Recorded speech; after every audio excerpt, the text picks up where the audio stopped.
Lubos po tayo nagpapasalamat sa Panginoon dahilan sa kagandahan ng kanyang kalooban at kabutihan sa atin sapagkat tayo po ay idinapo ng Diyos sa lugar na ito pang manambal sa Kanya sa Espiritu at sa katotohanan.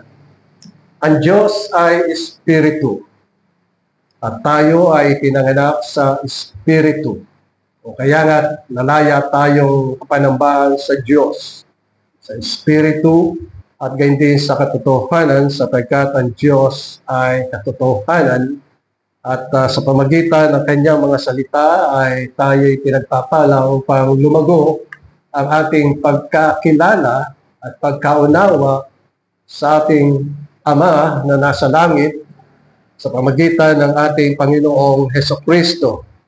At tayo nagagalak sapagkat napag-aaralan natin ang aklat na isinulat ni Pablo sa mga taga-Korinto upang mabatid natin ang talagang layunin ng ating Panginoon Diyos ng bawat isa na kanyang tinawag sa kanyang sambahayan ay patuloy na lumago at pagpalain at makita natin ang kadakilaan at kapangyarihan at labis na pagmamahal ng ating Panginoon sa atin. Sapagkat kung ating susuriin, ang pagmamahal ng Panginoon ay bago pa itatag ang sanlibutan, inibig niya na tayo. At sa kanyang pag-ibig ay nais niya na sa pamagitan ng Panginoong Kristo ay maunawaan natin ang kanyang kayamanan ng kahabagan at dakilang pag-ibig at gayon din ang kayamanan ng kanyang dakilang biyaya. Sa umaga po ito, ang ating babasahin ay na scripture reading ay nasa 2 Korinto, Kapitulo 10, talatang 10 hanggang talatang 18. 2 Corinthians chapter 10 at sisimulan kong basahin ay nasa talatang 10. Ganito ang siyang isinasaad. Sapagkat sinasabi nila, ang kanyang mga sulat ay mabibigat at matitindi. Subalit, ang anyo ng kanyang katawan ay mahina at ang kanyang pananalita ay walang kabuluhan. Hayaang isipin ng gayong tao kung ano ang aming sinasabi sa pamagitan ng mga sulat kapag kami ay wala, ay gayon din ang aming ginagawa kapag kami ay nakaharap. Hindi kami nangangahas na ibilang o ihambing ang aming sarili sa ilan sa mga nagmamalaki sa kanilang sarili, subalit silang sumusukat ng kanilang sarili sa pamagitan ng kanilang sarili at inihambing ang kanilang sarili sa isa't isa, sila ay hindi nakakaunawa. Subalit hindi kami nagmamalaki ng lampas sa sukatan, kundi ayon sa hangganan ng panukat na itinakda ng Diyos sa amin upang umabot hanggang sa inyo. Sapagkat hindi kami lumampas sa aming hangganan nang kami dumating sa inyo. Kami ang unang dumating sa inyo, dala ang ebanghelyo ni Kristo.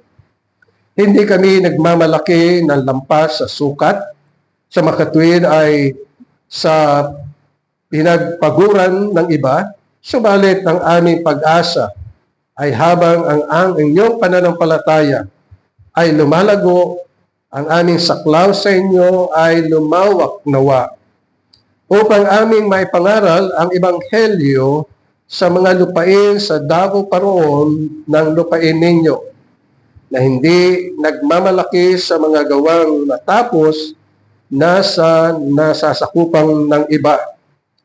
Ngunit siyang nagmamalaki ay magmalaki sa Panginoon, sapagkat hindi ang pumupuri sa kanyang sarili ang tinatanggap, kundi siya na pinupuri ng Panginoon.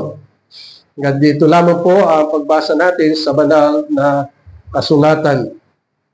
Nagpapasalamat tayo sapagkat habang tayo ay nag-aaral ng mga sulat ni Pablo, nababatid natin at nabubuksan ang ating puso at ang ating kaisipan upang maunawaan natin ang layunin ng Diyos sa kanyang iglesia. Noong nakaraan ay talagang pinag-aralan natin na ang iglesia ay itinatag ng ating Panginoong Jesucristo.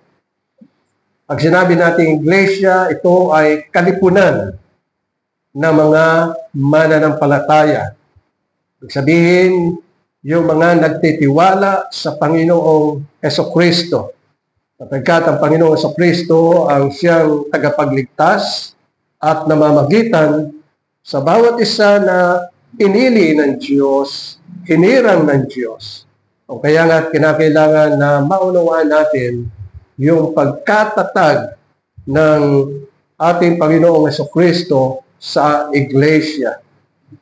Ang iglesia ay isinasaad sa banal na kasulatan, ito ang mga pinili o mga hinirang ayon sa Efeso Kapitulo 1, talatang 4, bago pa itatag ang sanlibutan. At ang bilang nito ay napakarami. Eksakto, hindi lumalabis, hindi nagkukulang. Sapagkat sa Revelation ay binigay yung pinaka-symbolic na numero na hindi nangangulugan na ang 144,000 ay legal or rather ito ay isang eksaktong numero, kundi ito ay symbolic kung gaano na karami ang mga mananampalataya. At ang mga mananampalataya ay tinawag sa bawat henerasyon. At ngayon, tayo ang tinawag ng Diyos sa henerasyong ito upang maging saksi, upang manampalataya sa Panginoong Jesucristo, at upang mabatid natin ang kapahayagan ng Diyos sa ating mga puso. At dito, tinutukoy ng banal na kasulatan na ang katawan ng Panginoon ay ang iglesia. At kung ating susuriin pa rin malalim, ang iglesia, ito ang spiritual Israel na tinutukoy sa lumang tipan, lalo-lalo na sa bagong tipan, na ang kanilang mga puso ay tinuli. Pag sinabing tinuli ang kanilang mga puso, ibig sabihin ay nilinis. Ang kanilang mga puso ay nilinis, at tulad sa sinabi sa Roma Kapitulo 2, ay doon sa huling bahagi ay tinutukoy sino ang Hudyo, sino ang Israel, kundi yung ang puso ay tinuli, nilinis ng banal na Espiritu sa pamamagitan ng dugo ng ating Panginoong Jesucristo. At ang iglesia ay binubuo ng maraming sangkap, maraming bahagi. Ito ay maihambing natin sa ating katawan. Iisa ang ating ulo, iisa ang ating katawan. Ang katawan ay binubuo ng maraming bahagi. Nariyan ang kamay, nariyan ang paa, at mga panloob na naroon sa loob na hindi natin nakikita. At lahat ito ay may kanya-kanyang mga kaloob. At kabilang dito ay nakikita natin na bawat isa ay gumagawa at tungo sa kamanghamanghang pagsasama ng mga mananampalataya kung ihambing naman natin sa iglesia. Ang nais ng Panginoon, mabatid ng bawat mananampalataya na kabilang sa isang iglesyang lokal na sila ay magkakasama. Sila ay nagmamahalan sa isa't isa, bagamat iba't iba ang pinagmulan natin. Maaaring tayo ay nasa isang lahi o isang bayan o isang tribo na may kanya-kanya mga salita. Dito lang sa atin sa Metro Manila ay marami ang mga lengguwahe na mapapansin natin, pero kung sa iglesia, kahit na maraming lengguwahe, ay sila'y iisa sa Panginoon. Tatlong bagay ang ating isasaalang-alang ngayon, mga minamahal. Una ay tayo ay tinawag ng Diyos sa isang katawan, sa katawan ng ating Panginoong Jesucristo. Ikalawa, tayo ay maraming sangkap. Sa isang katawan ay maraming sangkap na gumagawa at may layunin ang Diyos. And then yung pangatlo ay yung tinatawag na pagsasamahan ng isang katawan. Una-una ay ang layunin ng Diyos, yung ating pinaka-teksto ay yung nasa talatang 17. Nang sabi dito at saka 18, ngunit siyang nagmamalaki ay magmalaki sa Panginoon sapagkat hindi ang papuri ng kanyang sarili ang tinatanggap, kundi siya na pinupuri ng Panginoon. Sabihin ay lahat ng mga bagay na ating ginagawa, kinakailangan ito ay ayon sa kapurihan ng Panginoon. Kaya unang-una, na ating tatalakayin ay tayo ay tinawag ng Diyos sa isang katawan. Ang iglesia ang siyang katawan ng ating Panginoong Jesucristo. At sa iglesia ay napapahayag na merong isang katawan at merong isang espiritu na kung paano na tayo tinawag, at ito ay nasa Efeso Kapitulo 4, talatang 4 hanggang talatang 6, na sabi dito, may isang katawan at isang espiritu. Kung paano tinawag kayo sa isang pag-asa ng pagkatawag sa inyo, isang Panginoon, isang pananampalataya, isang bautismo, isang Diyos at Ama sa lahat, na siyang nasa ibabaw ng lahat at sumasalahat at nasa lahat. Ibig sabihin, ang katangian ng isang mananampalataya, siya ay nananampalataya sa isang Panginoon. At yun ay ang ating Panginoong Jesucristo. Tinutukoy dito na sa pananampalataya ay iisa. Bagamat ang lahat ng miyembro o bahagi ng katawan ay mayroong pananampalataya. Sapagkat kung walang pananampalataya, ito ay hindi kay Kristo. Hindi siya pag-aari ni Kristo. Yun ang maliwanag sa sulat ni Pablo sa mga taga-Roma, Kapitulo 8, na nililiwanag na ang katangian ng isang iglesia ay iisa lamang ang kanyang Panginoon. Mayroong kinalaman to sa chapter 11. Dadating tayo sa chapter 11 at makikita natin doon ang mga suliranin na binabanggit ni Pablo sa mga taga-Korinto. At iisang pananampalataya. Ang pananampalatayang ito ay kaloob, sabi sa Efeso Kapitulo 2, at nililiwanag doon na ang pananampalataya ay kaloob ng Diyos. Sa ikaliligtas ayon sa biyaya ng Panginoon. And then merong isang bautismo na ito ay tinutukoy na paglilinis at iisang Diyos, isa lamang ang ating Diyos at Ama ng lahat, na siyang nasa ibabaw ng lahat at sumasalahat at nasa lahat.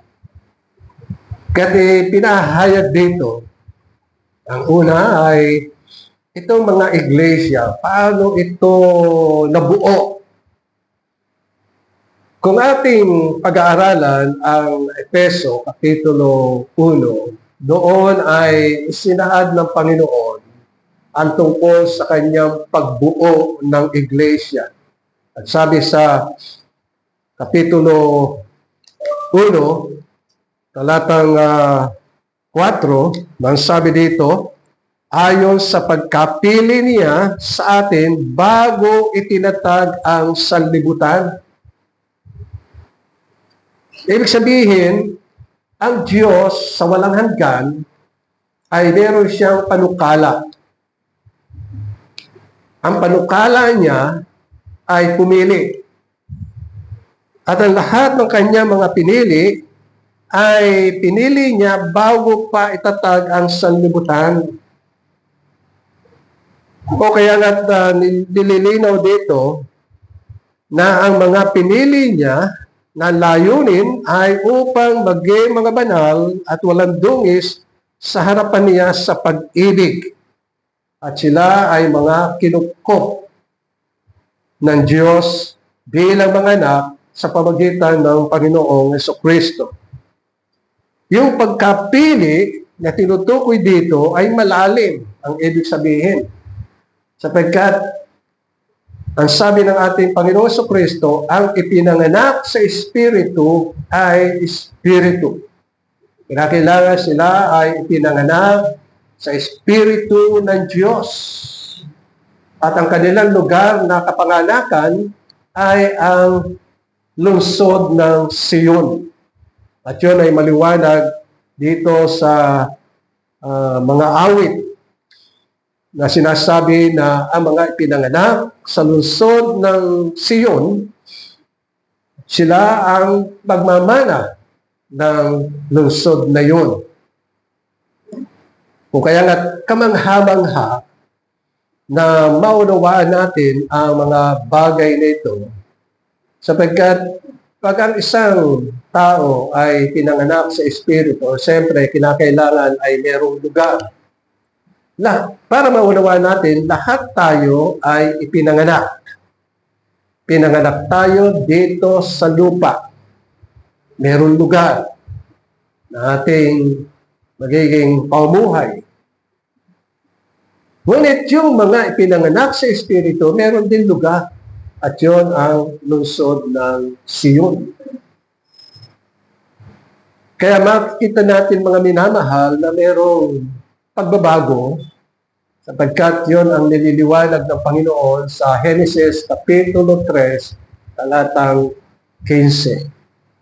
Na doon ay sinabi ng Panginoon ang tungkol sa dalawang grupo na ang mga ipinanganak ayon sa binhi ng babae, at ito ay ang Panginoon sa Kristo at ang kanyang iglesia, sila ang pinanganak, pinili ng Diyos. At yung mga binhi ng Diablo, ito ang mga mapapahamak. O kaya nga sinasad na lahat ng mga pinanganak sa Espiritu ay pag-aari ng Diyos at nasa kanyang sambahayan. Ito ang tinutukoy na spiritual Israel. At ito ang mga anak ng Diyos na kinukop, sabi dito sa talatang 5, tayo'y itinalaga ayon sa Efeso Kapitulo 1, talatang 5, na itinalaga sa pagkupkop upang maging kanyang mga anak sa pamamagitan ni Jesucristo ayon sa kabutihan ng kanyang kalooban. Hinahayag dito na tayo ay kinukop ng Diyos sa pamamagitan ng ating Panginoong Jesucristo. At ang ginawa ng Panginoon, alam natin na siya ay namatay para sa atin upang tayo'y linisin, tubusin, patawarin sa ating mga kasalanan at pagkalooban tayo ng buhay na walang hanggan. At kung tayo ay tinawag ng Diyos sa isang katawan, ay meron tayong kani-kanyang gawain. Meron tayong mga functions na ginagawa bilang mga mananampalataya. At ito ay naipaliwanag ni Pablo sa unang Korinto, Kapitulo 12, talatang 4, na ang sabi dito, sa katawan ng ating Panginoong Jesucristo ay may kanya-kanyang bahagi. Ang sabi dito, may iba't ibang uri na mga kaloob, subalit iisang Espiritu. So ang mga mananampalataya na nasa Espiritu, pinanganak sa Espiritu, pinagkalooban ito ng kaloob. At ito ang sinasabi sa talatang 5, at may iba't ibang uri ng paglilingkod sa Panginoon, subalit iisang Panginoon. So, bawat isa na sa katawan ng Panginoon ay merong kanya-kanyang gawain. Tulad na sinasabi sa talatang 6, may iba't ibang uri ng gawain, subalit iisang Diyos na gumagawa sa lahat ng mga bagay. Sa lahat. Siguro ang napakaganda na makita natin dito ay yung pinakapangalawa na iba't ibang kaloob, ngunit iisang katawan.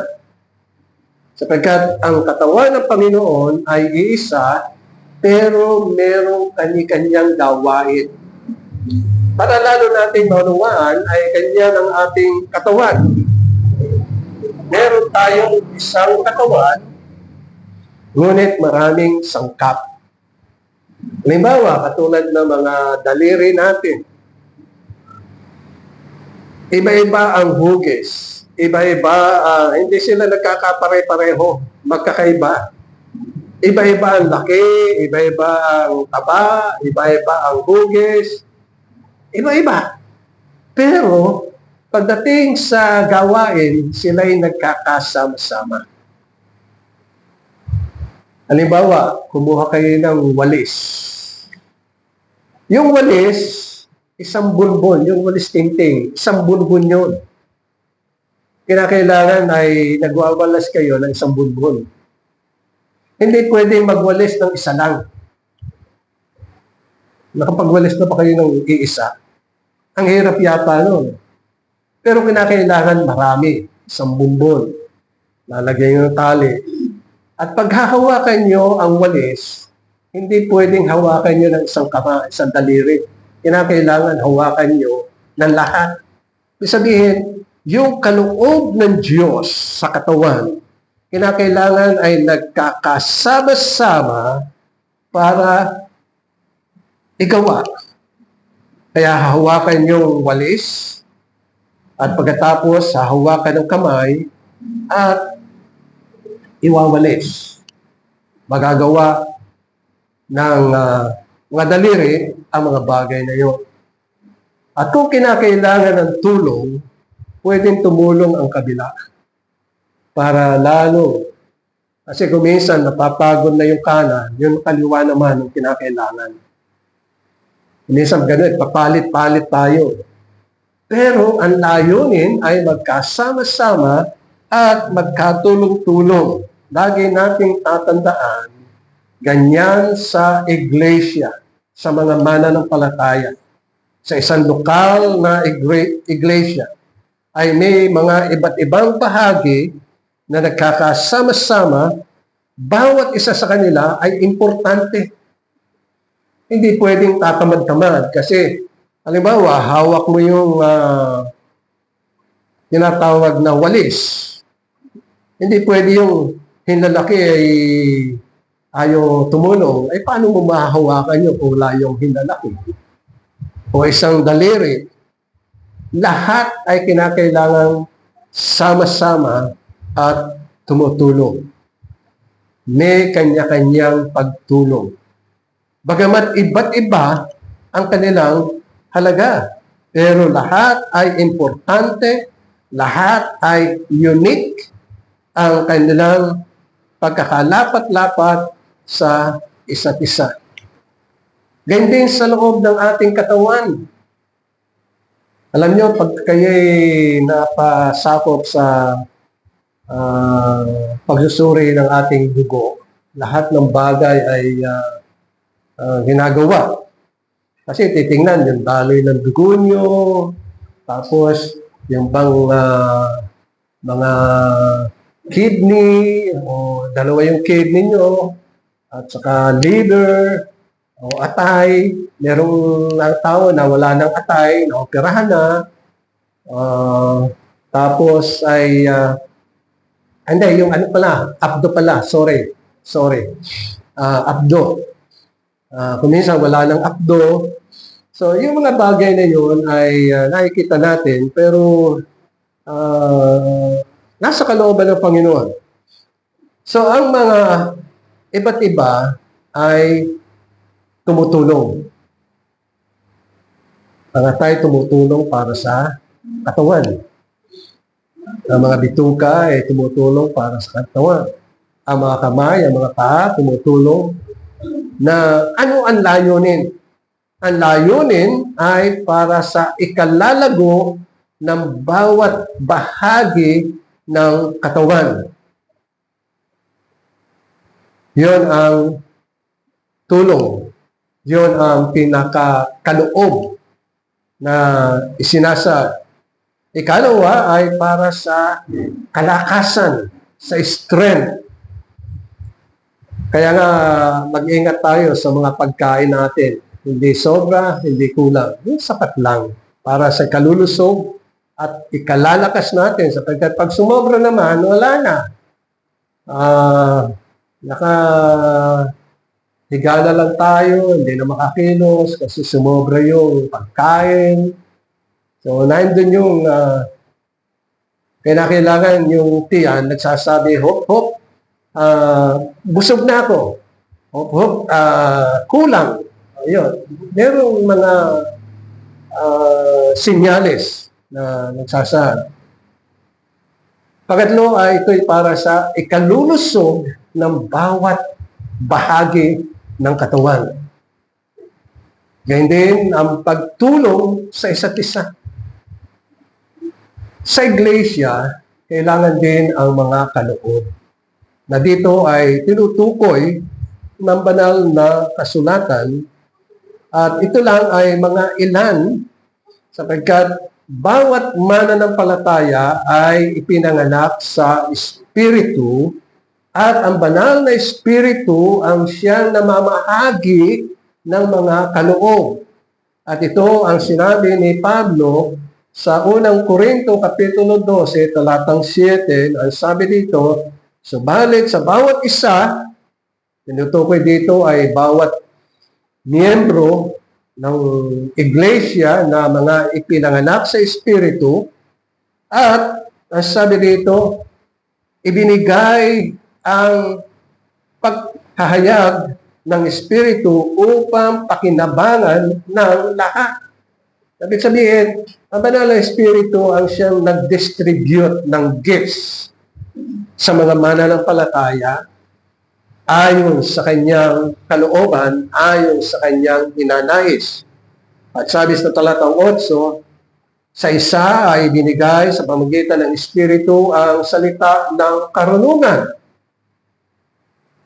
So yung salita ng karunungan, sa iba ay salita ng kaalaman, ayon din sa gayon ding Espiritu. So ang banal na Espiritu ang nagbibigay ng gifts o kaloob sa mga mananampalataya. At sa talatang 9 ay sinasabi sa iba ay pananampalataya sa pamamagitan ng gayon ding Espiritu at sa iba ay mga kaloob ng pagpapagaling sa pamamagitan ng isang Espiritu. So, ang bawat mananampalataya ay pinagkalooban ng kaloob. Upang ito'y gamitin para sa iglesia upang ang iglesia ay maging matibay, malusog, matatag, at nangangailangan ng tulong ng mga kapatiran. So, ang mga kapatiran na may mga kanya-kanyang gifts, nagtutulungan yan para sa ikalalago ng iglesia. Ito ang pakinabang ng iglesia. O yan, tulad natin sa ating katawan, ang mga kamay ay kinakailangang pakinabang sa buong katawan. Hindi ng mga paa, hindi ng iba't ibang bahagi ng katawan. Ang layunin ay makinabang ang buong katawan, ngayon din sa iglesia. Pakinabang. At ang mga kaloob ay ganap. Ibig sabihin, perfecto ito. Walang pagkukulang, walang labis, hindi sumusobra, kundi ayon sa sukat na ipinagkaloob ng Panginoon. O kaya nga, nasabi dito ni Pablo na may mga ilang mananampalataya sa mga taga-Korinto na yung kanyang sulat ay napakatindi. Ibig sabihin, napakatapang. Pero kung titingnan natin, talagang matapang si Pablo. Bagamat si Pablo, sa kanyang kaanyuan, siya ay maliit, sabi sa pag-aaral natin, na mahina. Kaya nga sabi ni Pablo, pag ako'y nasa inyo, ako ay mahina. Pero pagdating sa sulat, ay siya ay talagang napakatapang, lalong-lalo na sabihin niya yung talatang 12. Ito ang kanyang tapang. Nasabi niya, hindi kami nangangahas na ibilang o ihambing ang aming sarili sa ilan. Sa mga nagmamalaki sa kanilang sarili, subalit silang sumusukat ng kanilang sarili sa pamagitan ng kanilang sarili ay inihahambing ang kanilang sarili sa isa't isa, sila ay walang unawa o hindi nakakaunawa. Alam nyo, yung sabi ng ibang translation, ay sila ay tanga. Sabi nga nun. Walang pagkaunawa.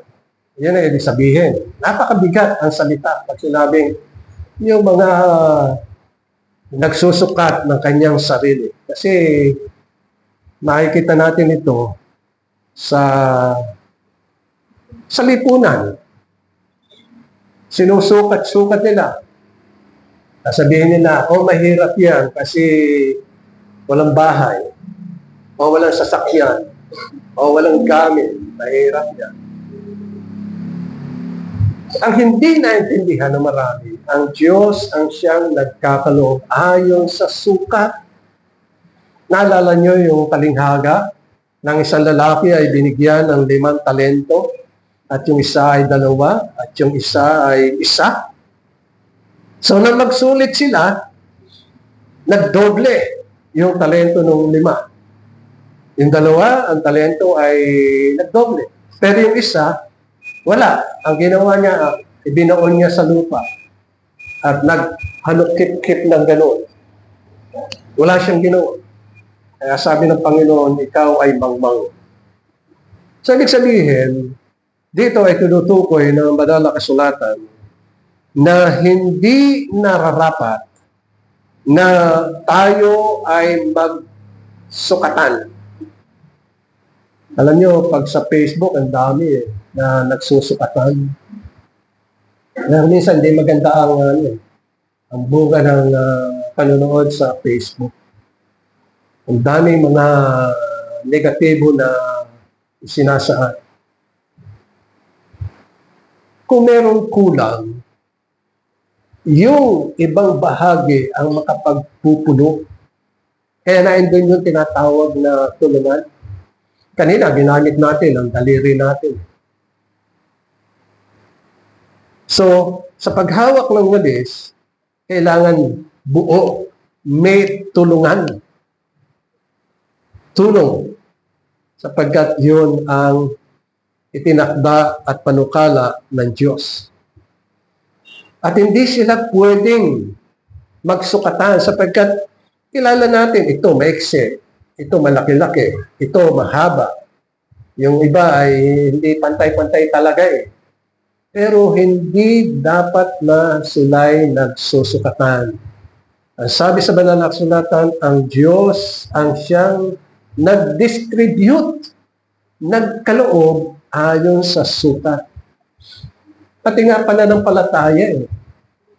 Kung babasahin nyo ang Roma, Kapitulo 14, ay doon ay isinasaad na mayroong mga mahihina ang pananampalataya at mayroong malalakas. So there is a measure of faith given by God sa mga mananampalataya, pero hindi kinakailangan sila'y nagsusukatan.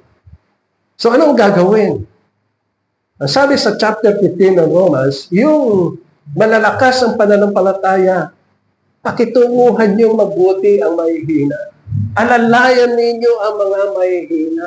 Tulungan ang mga mahihina. Ganyan ang ating katawan. Nagtutulungan.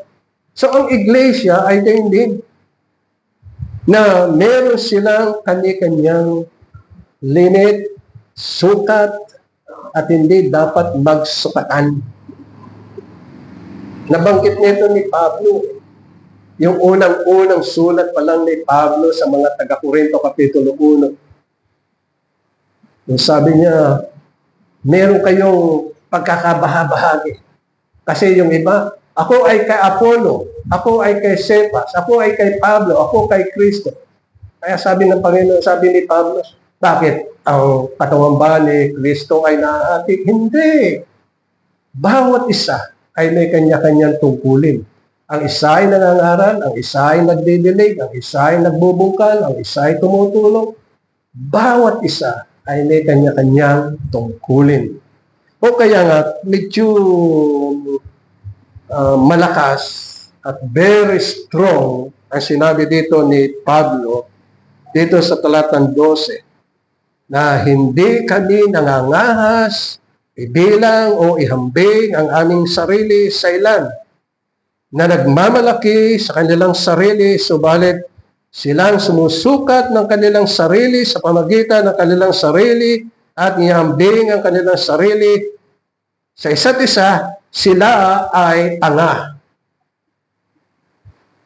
Yan ang ibig sabihin. Pulis. Kasi hindi nila naintindihan ang Diyos ang siyang nagkakaloob. Yun ang layunin. Itong daliri natin, pwede mo pang paghambing-hambingin at sabihin mo, ikaw maiksi ka, ikaw payat ka, wala. They work together. Gumagawa sila. Nagtutulungan, nagmamahalan. Yan ang sinabi ni John. Love one another sa mga mananampalataya. At sabi pa dito ni Pablo, subalit hindi kami nagmamalaki ng lampas sa sukatan, kundi ayon sa hangganan ng panukat na itinakda ng Diyos sa amin upang umabot hanggang sa inyo. Inyong pansinin, ang sukatan ay itinakda ng Diyos. O nais kong muling sabihin at basahin. Subalit, hindi kami nagmamalaki ng lampas sa sukatan. So, merong sukatan ang Diyos na ibinigay sa bawat mananampalataya, kundi ayon sa hangganan at panukat na itinakda mismo ang Diyos ang siyang nagtakda ng sukatan. Kahit hindi pwede na maghambing-hambing ang mga mananampalataya sa kapwa mananampalataya, hindi pwede.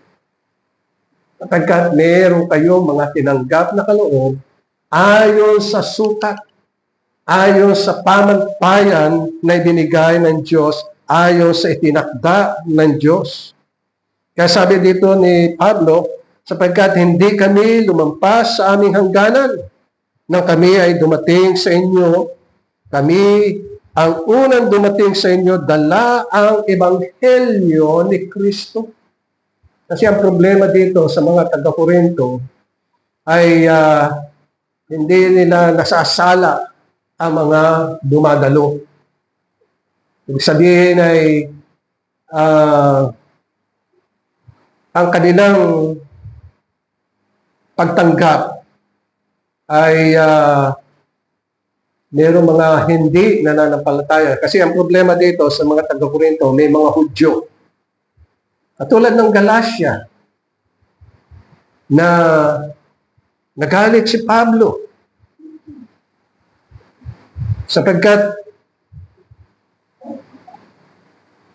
ang gusto nila ay balikan yung kautusan tungkol sa pagtutuli. Kaya sabi ni Pablo, wala na tayo sa kautusan. Tayo ay nasa biyaya ng Diyos. At sagana ang biyaya ng Diyos. At gayon ang ebanghelyo ng ating Panginoong Hesukristo. Kaya nasabi dito ni Pablo sa talatang 15, hindi kami nagmamalaki ng lampas sa sukat. So kung ano lang ang ipinagkaloob sa atin ng Diyos, yon ang ating gagawin sa isang iglesia, sa mga mananampalataya. Sa makatwid ay sa pinagpaguran ng iba, subalit ang aming pag-asa ay habang ang inyong pananampalataya ay lumalago, ang aming saklaw sa inyo ay lumawak nawa.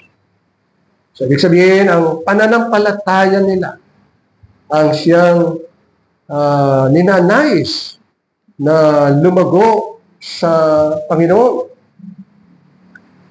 So, narito ang pagkakaisa ng mga mananampalataya na sila'y magkaisa sa isang katawan sapagkat bawat isa ay bahagi ng katawan. There is only one body and yet with different parts. At ang bawat bahagi ay may kanya-kanyang kaloob. Lagi natin tatandaan yun. Halimbawa sa iglesia, hindi pwedeng paghambingin yung pastor sa pastor, elder sa elder, deacon sa deacon. Hindi pwede. Member sa member. Hindi pwedeng paghambingin. Because they belong to one body. Taga-ari sila ni Kristo, tinubos sila ni Kristo, pinatawad sila ni Kristo, binigyang buhay ni Kristo. They belong to Jesus. Kaya hindi tayo kinakailangang nagsusukatan sa isa't isa. Hindi tayo kinakailangang minamalit ang mga miyembro o may mga nagmamalaki. Kaya hindi dapat maghambing sa isa't isa at magsukatan ng sukatan. Sapagkat ang iglesia ay pag-aari ni Kristo. Alam niyo, pag ang iglesia ay ganito, na mayroong paghahambing-hambing, may problema talaga. Sapagkat yung mga naghahambing-hambing, hindi nila alam kung sila ba'y talagang mananampalataya. O kaya nga, sa mga mananampalataya, nandun yung pagkakaisa. Tulad na sinabi ni Pablo sa unang Korinto, Kapitulo 12, talatang 4, may iba't ibang uri ng mga kaloob, subalit iisang espiritu. So, nagkakasama-sama. Alam nyo, minsan, malaking bagay yung nagagawa ng ating mga kamay. Yung marumi. Pag marumi yung katawan natin, ano ginagawa ng ating mga kamay? Sinasabon at nililinis. Yan, ganyan na pag tayo ay nabuhugas ng ating mukha. Pag tingin natin, pagising natin sa umaga, tingin tayo, ano ba ang dapat? So maghihilamos, nagamit natin. Hindi lang isang kamay, dalawang kamay. Sasahurin mo yung tubig at ipapahid sa ating mga mukha. Nakakasama-sama. At pagkatapos pagtingin natin, wow, ganda na ng mukha. Malinis na. Wala nang luta. Wala nang dungis. Sino ang gumawa?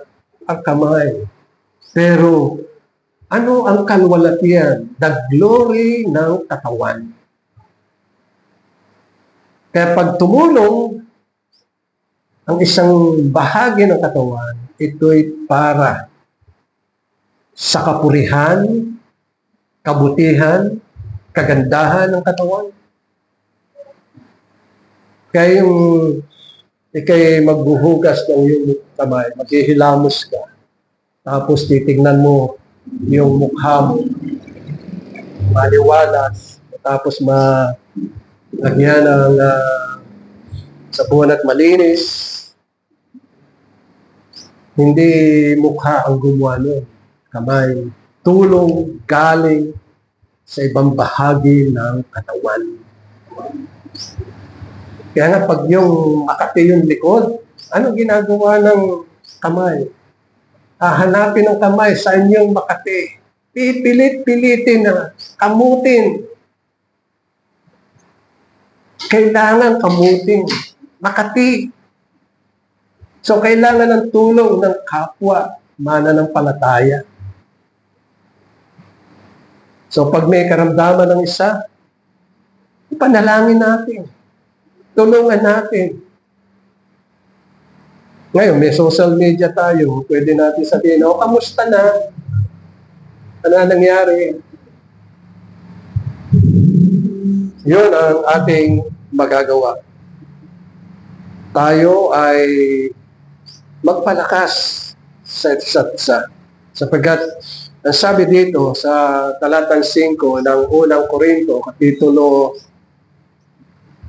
12, at may iba't ibang uri ng paglilingkod, subalit iisang Panginoon. Sabihin, yung mga paglilingkod nila ay mula sa Panginoon, tungkol sa Iglesia. At sabi sa talatang 6, may iba't uri ng gawain, subalit isang Diyos na gumagawa sa lahat ng mga bagay. And then, talatang 7, subalit ang bawat isa ay ibinigay ang pagpapahayag ng Espiritu upang pakinabangan ng lahat. So, sa bawat bahagi ng Iglesia ay nakakatulong ang mga kaloob na ayon sa panukala ng Diyos para sa pakinabang ng Iglesia. Ito yung sinasabi ni Pablo sa mga taga-Roma, kapitulo 15, talatang 1. Sabi dito, kaya tayong malalakas ay nararapat magtiis sa mahihina ng mahihina o may kahinaan ng mahihina at hindi upang magbigay lugod sa ating sarili. Bawat isa sa atin ay magbigay lugod sa kanyang kapwa para sa kanyang kabutihan tungo sa ikatitibay niya. Sapagkat si Kristo man ay hindi nagbigay lugod sa kanyang sarili, kundi gaya ng nasusulat, ang mga pag-alipusta ng mga umalipusta sa iyo ay nahulog sa akin. So ito ang sinabi ni Pablo. Kasi merong mga mananampalataya na ang sukat ng kanilang pananampalataya ay medyo malakas. So, kinakailangan tulungan ang mga mahihina tulad na sinasabi dito. Kaya nasabi ni Pablo na it is expedience for me. Sabi niya, nararapat na kanyang isaalang-alang ang mga mahihina at hindi niya dapat gawin ang mga bagay na ikatitisod ng mga mahihina. Maminamahal, tayo ay binubuo ng iba't ibang bahagi sa isang katawan. Ang Iglesia ay binubuo ng iba't ibang bahagi. para sa ikabubuti na iglesia, sa ikasusulong na iglesia, sa ikalalakas ng bawat isa. Ano ang layunin? Ang layunin ay upang purihin natin ang Panginoon. Ito yung sinasabi ni Pablo sa unang Korinto, Kapitulo 1, talatang 31, upang ayon sa nasusulat, ang nagmamalaki ay ipagmalaki ang Panginoon. Kaya tayo, mga minamahal, ay kumakain, umiinom. At anuman ang ating ginagawa ay gawin natin ayon sa ikakalwalhati ng Panginoon. At ito ang sinabi sa unang Korinto, Kapitulo 10, talatang 31, na sabi dito, kaya kung kayo man ay kumakain, umiinom, o anuman ang inyong ginagawa, gawin ninyo ang lahat sa ikakalwalhati ng Diyos. Huwag kayong maging katitisuran para sa mga Hudyo o sa mga Grego o sa Iglesia ng Diyos. Kung paano sinisikap kong makapagbigay lugod sa lahat ng mga tao, sa lahat ng mga bagay, na hindi ko hinahanap ang aking sariling kapakanan, kundi ang marami upang sila'y maligtas. Iyon ang sinabi ni Pablo sa talatang 33, Kapitulo 10 ng unang Korinto. So tayo mga minamahal ay tinawag. Tinawag tayo para sa kaluwalhatian ng Diyos, para sa ating Panginoong Jesucristo, na magkasama-sama, tumibay ang iglesia at samahan ang bawat isa. Amen. Maraming salamat po, o aming Diyos at aming Ama, sa mga salita mo at patuloy mo kaming tulungan na mamuhay ayon sa mga kaloob, ayon sa iyong mga pinagkaloob sa amin. At kami ay tunay magbigay ng kapurihan sa iyong pangalan, sa matamis sa pangalan ni Jesus. Amen.